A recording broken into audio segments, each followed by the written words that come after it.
بنيناها وإنا لموسعون. And we have built the heaven, the whole spatial state of the universe, the whole universe. We have built them. ساری کائنات اور اس کے سارے فوقانی اس کے طبقات، سماوی طبقات, the spatial strata of the universe. We have built them. From where? We have built them with might, with energy. وَالسَّمَاءَ بَنَيْنَاهَا بِأَيْدٍ, with might and energy. We have built them with might and energy. And undoubtedly we are expanding the universe vast. اور یقیناً بنا کر ہم اس کو لموسعون، موسعون وسعت سے ہے، واسعہ یا سا موسعون وسعت سے، توسیع سے، اور یقیناً بنا کے پھر ہم اس کو وسیع سے وسیع تر کرتے چلے جا رہے ہیں. ایگزیکٹلی ایکسپینڈنگ کا ٹرانسلیشن، وسیع سے وسیع.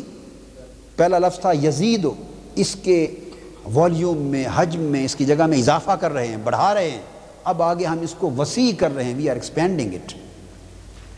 یہ قرآن مجید کی وہ کیٹیگوریکل سٹیٹمنٹ جو اس دور میں تو کیا، موجودہ صدی کی پہلی چوتھائی میں بھی کوئی سائنسدان تصور نہیں کر سکتا تھا اس سٹیٹمنٹ کی، یہ بات کہنے. قرآن 1400 سال قبل کہہ چکا. اب یہ وہ بات نہیں ہے کہ کوئی کہے کہ یہ مسلمان جو ہی کوئی نئی چیز دیکھتے ہیں تو جو اس اپنے کھاتے میں ڈال لیتے. یہ ہم نے تیار نہیں کی ہے قرآن. اس نقص کا اعتراف تو کرنا چاہیے کہ اگر کسی کی نظر قرآن مجید کی ان سائنسی عظمتوں پر نہ پڑی ہو تو وہ دیکھنے والے کا اور سمجھنے والوں کا قصور ہے. مگر آیت تو نہیں بدل دی کسی نے، الفاظ تو قرآن کی وہی ہیں جو 14 صدیاں پہلے. اور ہم نے کوئی فار سٹیچ کر کے، کوئی سٹرنج اور سٹیچ کر کے بھی کچھ لفظ کو نیا معنی نہیں پہنایا. میں آپ کو لفظ کی لغت کے ساتھ بتا رہا ہوں بیٹا. یہ نہیں ہے کہ معنی کچھ لفظ کچھ اور تھا اور کھینچ تان کر کے جوڑ دیا، نہیں. ہم نے فار سٹیچڈ اپلیکیشن نہیں کی ہے. لفظ ہے بِأَيْدٍ، انرجی اور مائٹ کے ساتھ پیدا کیا.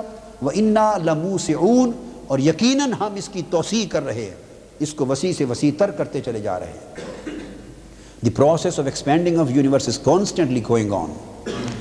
اور اگلی آیت ہے سورہ النحل میں، سورہ النحل فرمایا وَيَخْلُقُ مَا لَا تَعْلَمُونَ، and he keeps creating all the time what you don't know.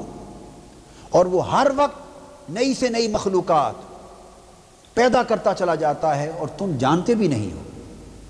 اور سائنس آج کہتی ہے کہ نئی سے نئی گلیکسیز پیدا ہو رہی ہیں اور ہمیں پتہ بھی نہیں. اور وہ گلیکسیز ہیں جن کا آج تک کسی کو علم نہیں ہو سکا. اور تخلیق کا عمل، توسیع کا عمل اور زیادتی کا عمل، اضافے کا عمل کائنات کے وجود میں جاری ہے. علامہ اقبال کا ایک شعر بھی ہے. فکر تو علامہ نے قرآن سے لیا ہے، خود سائنسدان تو نہیں ہے. علامہ کہتے ہیں آ رہی ہے دمادم صدائے کن فیکون، یہ کائنات ابھی ناتمام ہے شاید. یہ کائنات ابھی ناتمام ہے شاید کہ آ رہی ہے دمادم صدائے کن فیکون. یہ جو قرآن مجید کی آیت ہے نا صدائے کن فیکون، اس کو انٹرپریٹ کیا ہے کہ یہ ایک کنٹینیوس پروسیس لگتا ہے کہ اللہ کی صدا ہو جا ہو جا ہو جا، یہ مسلسل آ رہی ہے. لگتا ہے کہ کائنات ابھی اپنی توسیع اور ارتقاء کے مرحلوں سے گزر کے کمال کی طرف جا رہی ہے. یہ اب سیکنڈ ٹاپک اب آ رہا ہوں. یہ پہلا ایکسپینڈنگ یونیورس کنسیپٹ جو لیٹسٹ تھیوری کے اوپر بات ہو گئی. اب second aspect for our comparative study, Quran on creation of the universe. یہ تو تھا ایگزسٹنگ پوزیشن، ایگزسٹنگ پکچر کائنات کی کیا ہے، ویدر اٹ از اسٹیٹک اور ایکسپینڈنگ، اس پر قرآن کا ویو. اب آ جاتا ہے کہ کریشن قرآن کائنات کی کیسے ہوئی، جو بیسک سبجیکٹ ہے کاسمولوجی کا.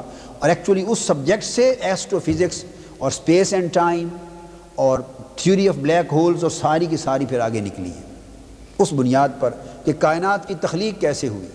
اس تخلیق کے سائنسی تصور سے اس کائنات کے اینڈ کی طرف آج سائنس بڑھ رہی ہے، سمجھنے کی کوشش کر رہی ہے. اگر تخلیق کا پروسیس سمجھ میں آئے تو پھر وہ کیلکولیٹ کرنا چاہتے ہیں کہ اینڈ ہوگی یا نہیں، اور ہوگی تو کیسے ہوگی. اس کی سگنیفیکنس یہ ہے. تو یہ گویا نہ صرف آج کی ماڈرن سائنس ہے، بلکہ اگر کروڑ سال بعد کے بھی سائنسدان ہوں گے تو اس سبجیکٹ پہ ریسرچ کریں گے. قرآن on creation of the universe.